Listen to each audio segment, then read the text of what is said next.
AK라디오 토요일 코너 이동혁의 바이오 경제 앤드 건강 시작하겠습니다. 저는 매주 출연하던 아시아경제 바이오 중기벤처부장 이동혁입니다. 그동안에는 윤은혜 앵커가 진행을 하시고 저는 이 출연자로 나왔는데 오늘은 제가 진행을 하고 이 특별한 게스트가 있습니다. 저희 아시아경제 바이오 중기벤처부에서 제약바이오를 담당하는 이춘희 기자인데요. 최근에 열렸던 스페인 바르셀로나의 유럽 종양학회 현장에 직접 취재를 다녀왔습니다. 그 얘기 들어보려고 합니다. 안녕하세요. 네, 안녕하세요. 아시아경제 바이오 중기벤처부 이춘희 기자입니다. 네, 유럽 종양학회에 다녀오셨는데요. 유럽 종양학회, 이 영어로 ESMO, ESMO라고 하던데요. 어떤 학회인가요? 네, 이른바 그 세계 3대 암학회라고 불리는 학회인데요. 네. 이제 다른 두 개는 네. 미국에서 각각 4월과 6월에 열립니다. 네. 4월에 열리는 건 미국 암학회라고 AACR이라고 네. 부르고 네. 6월은 아스코라고 해서 미국 임상종양학회 네. ASCO라고 부릅니다. 네. 이 중 유일하게 유럽 종양학회만 유럽에서 열리는 암학회이기 때문에 그렇게 중요성이 더 크다라고 볼 수 있죠. 네, 그러면 이 아무래도 유럽에 있는 전문가들은 미국에도 가겠지만 이 유럽에 있는 그 ESMO 유럽 종양학회의 비중을 갖겠는데요. 유럽 전체가 제약 강국이고 항암제 강세인 지역이기 때문에 아마 의미가 있었을 것 같습니다. 올해는 추석 연휴 기간에 한국으로는 열렸죠? 네. 유럽 종양학회는 매년 9월에서 10월 그 가을 시기에 네. 유럽 주요 도시를 순환하면서 열리는데요. 네. 올해 같은 경우엔 지난 13일부터 17일까지 스페인 바르셀로나에서 열렸습니다. 주최 측에 따르면 149개국에서 네. 항암제 개발을 하는 기업 165곳 그리고 관련 연구자나 기업인들을 모두 합치면은 34,000여 명이 참석했다고 합니다. 그리고 연구 결과 역시 2,186개가 발표됐습니다. 규모가 대단하네요. 이 3, 4, 5, 6, 7, 5일 동안에 2,200개에 가까운 연구 결과가 나왔으면 하루에 400건 정도의 연구 결과가 쏟아진 학회인데요.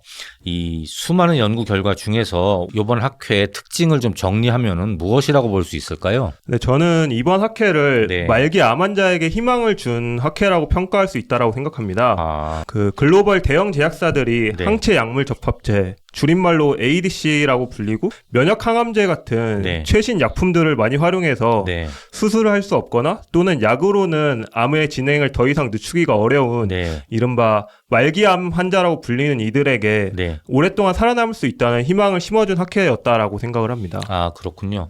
우리 이춘희 기자가 이 현지에 출장 가 있는 동안에 계속 보낸 그 온라인 기사 또 지면 기사를 봐도 지금 말씀하신 내용 이 요약되어 있는 걸 제가 쭉 봤습니다. 조금 구체적으로는 말기암 환자분들에 대해서 이 어떤 연구 결과들이 나왔는지 좀 설명 부탁드릴게요. 네, 이 같은 최신 약제들을 활용할 경우 네. 말기암 환자의 장기 생존이 가능하다는 연구 결과가 계속 이어졌는데요. 예를 들어서 침묵의 살인자라고 불리는 간암의 예를 들어보면은 네. 간암 같은 경우엔 환자 10명 중 6명은 5년을 살기가 힘든 걸로 알려져 있습니다. 게다가 간암이 뇌 등 떨어진 장기로까지 옮겨붙은 경우라면 5년 이상 살아남는 환자는 100명 중 3명밖에 안 됩니다. 임핀지하고 이뮤도가 이 둘 다 아스트라제네카 약으로 알고 있는데요. 자기 회사 약 2개를 병용요법을 해서 이런 좋은 효과를 내면은 우리나라 주식시장에 상장되어 있는 회사는 아니지만 현지에서는 상당한 그 주목을 받고 투자 가치 더 상승 효과를 냈을 걸로 아마 짐작이 됩니다. 또 다른 연구 결과는 어떤 게 소개할 만한 게 있었을까요? 간암뿐만 아니라 네. 유방암 그리고 위암에서도 이 같은 연구 결과들이 계속 나왔는데요. 네. MSD의 키투라다라는 약이 있습니다. 네. 이 약 같은 경우에는 지난해 250억 달러, 그러니까 한국 돈으로는 무려 33조 원어치가 팔렸는데요. 네.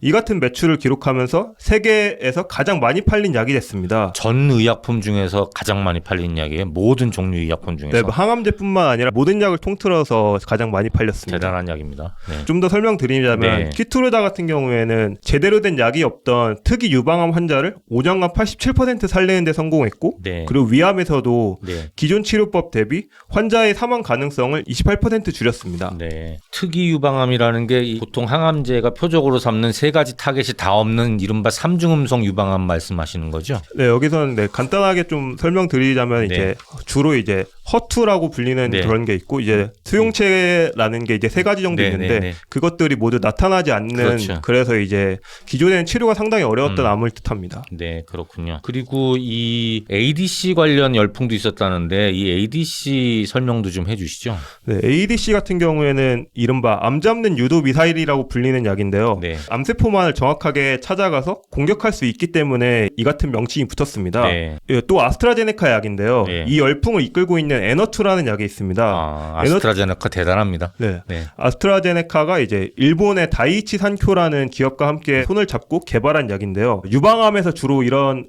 혁신을 이끌었고 또 다시 유방암에서 이런 연구 결과를 이번 유럽 종양학회에서도 또다시 냈습니다. 유방암 같은 경우에는 유방에 있던 암세포가 뇌까지 옮겨 붙을 경우에는 절반 이상은 8달 이상을 넘기기가 어려운 걸로 알려져 있었습니다. 하지만 에너투 같은 경우에는 유방암이 뇌로 옮겨 붙은 것과 관계없이 모든 환자를 약 90% 이상 1년 이상 살리는 데 성공했다고 합니다. 대단한 약입니다.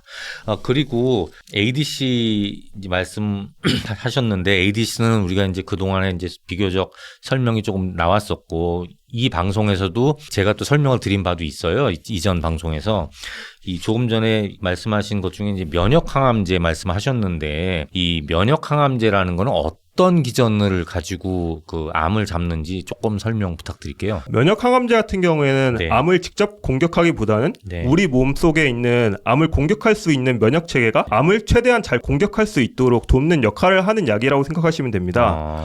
정상적인 성인의 면역 체계는 암세포 같은 외부 침입자를 모두 공격해서 사실 정상적이라면 그렇게 다 무찌를 수가 그렇죠. 있는데요. 직접 공격하죠. 네네네. 암세포를. 예. 그런데 암세포도 생명이다 보니까 네. 살아남기 위해서 다양한 방책을 만들어내는데요. 네. 저는 이걸 가짜 통행증이라고 표현을 하는데 이렇게 가짜 통행증을 만들어내서 이제 자신이 정상세포라는 것을 위장함으로써 우리 몸속의 면역체계가 자신을 공격하지 못하도록 합니다. 통행증이라 하면은 면역세포가 있을 때 공격 안 당하고 검문소를 이렇게 통과해서 가는 정상세포인 것 같은 통행증이다. 이제 이렇게 비유하시는 건가요? 네, 그렇습니다. 예, 계속 설명해 주세요. 네, 근데 면역항암제 같은 경우엔 이걸 다시 발각하는 기술인데요.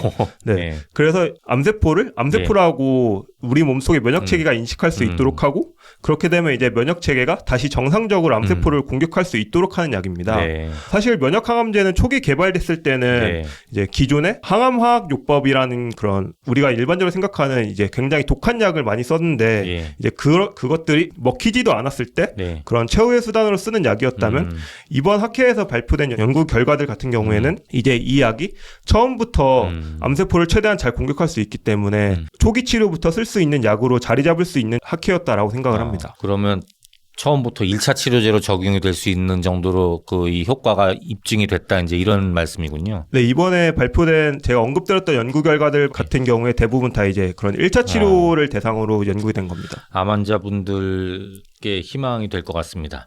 이번 그 유럽 종양학회에서 우리나라 제약바이오 기업도 많이 참가했다고 들었는데요. 우리나라 기업들이 발표한 어떤 그 이 연구 개발 내용은 어떤 게 있는지 소개 좀 해주세요. 사실 유럽 종양학회 같은 경우에는 최근 몇 년 동안은 한국 제약바이오의 위상을 크게 높이는 자리였다라고 생각을 합니다. 그렇습니까? 네. 재작년 프랑스 파리에서 열렸던 학회 같은 경우에는 HLB의 간암 치료제 네. 리보세라닙이 역대 진행됐던 간암 환자 대상 임상 시험 중에서 가장 길게 환자를 살리는 데 성공했고 그리고 지난해 같은 경우에는 마드리드에서 열렸었는데요. 유한 양행의 폐암약 렉나자가 기존 표준 치료법 못지않은 효능을 공개했었습니다. 렉나자 같은 경우에는 바로 지난달에 이런 효능을 토대로 국산 항암 제정 최초로 미국 식품의약국 FDA 허가라는 쾌거를 올리기도 했었고요. 하지만 올해는 사실 현장에서 봤을 때 좀 아쉬운 면이 있었습니다. 렉나자나 리보세라닙이 후속 연구 결과를 공개하긴 했지만 이제 그 외에는 좀 초기 연구 결과들이 많다 보니 좀 그렇게 주목할 만한 결과는 없었다는 게 좀 업계의 중론입니다. 조금 아쉽긴 하네요. 네, 그렇습니다. 하지만 신약 개발이라는 게 어떤 사이클을 가지고 가는 거니까 또 내년 유럽 종양학회에서는 우리 제약바이오 기업들도 다시 또 혁신적이고 우수한 연구 결과를 내놓을 수 있을 것 같기도 하고 또 그렇게 되기를 바라겠습니다. 오늘은 저희 아시아경제에서 이 제약바이오를 담당하는 이춘희 기자를 초대해서 이 유럽 종양학회 현장에 직접 다녀왔던 이야기를 들어봤습니다. 이춘희 기자 고맙습니다. 네, 감사합니다. 다음 주 토요일에 다시 뵙겠습니다. 이제 조금 쌀쌀해지는데 모두 건강 조심하시고 이 편안하고 즐거운 주말 보내시기 바랍니다. 고맙습니다.